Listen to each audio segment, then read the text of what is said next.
दस्तूर होता है। सुना है शेर का जब पेट भर जाए वो हमला नहीं करता, दरख्तों की घनी छांव में जाकर लेट जाता है।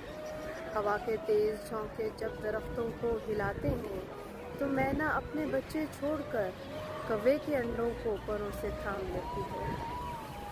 सुना है घोंसले से कोई बच्चा गिर पड़े तो सारा जंगल जाग जाता है।